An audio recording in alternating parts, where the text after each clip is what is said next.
Welcome back to Autodesk Maya. In this tutorial, we're going to go over the interface of Maya, and we're also going to explore the different workspaces in Maya, which is a new feature in Maya 2017.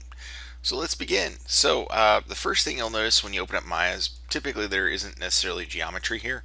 I just added that by clicking on the geometry tab here and adding a cube.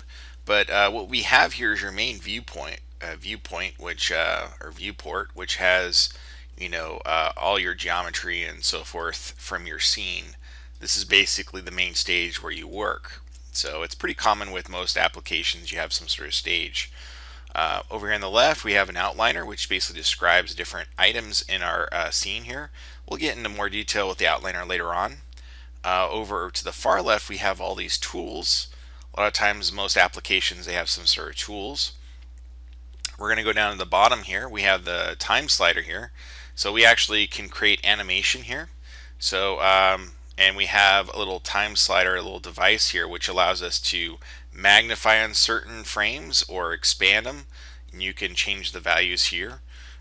We have a Mel script editor here and a help editor here that gives us little tips here. Over here on the right, we have our main packaging, which includes the toolkit, the attribute editor, channel box. Any of these other sort of panels are docked over here on the left, on the right here, and they're sort of tabs, so you can click on them to close them or open them. Very easy to do. And once they're open, you can actually move them by just dragging inwards or back to a certain degree.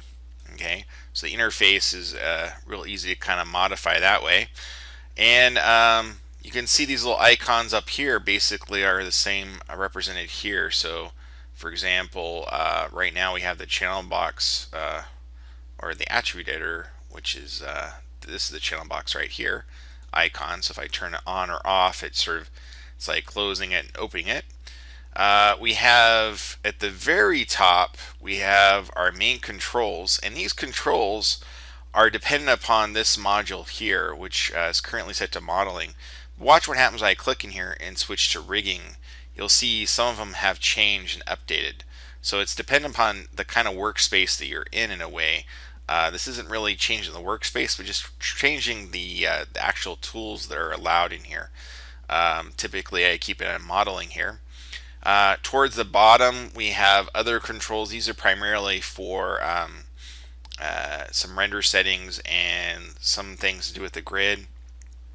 And then we have our custom shelves. Custom shelves basically allow us to drag out and create hotkeys for all these menu items that are hidden up here. This is one of the most intimidating things about Maya, is there's so much in it. There's so many things inside here. But what you have to understand is that's what makes it very powerful, because it's very customizable.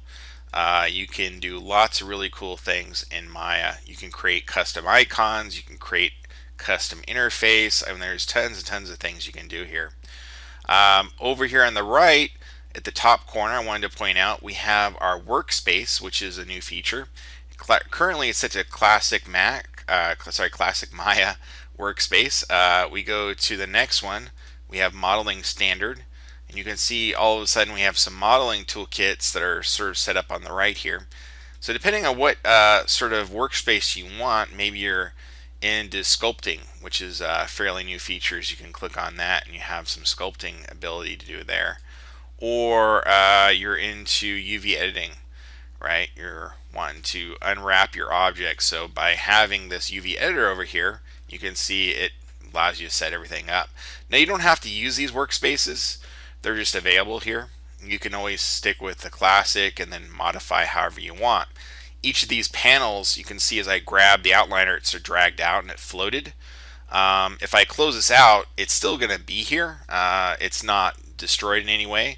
But you can see if I hover over certain areas, you'll see a blue line.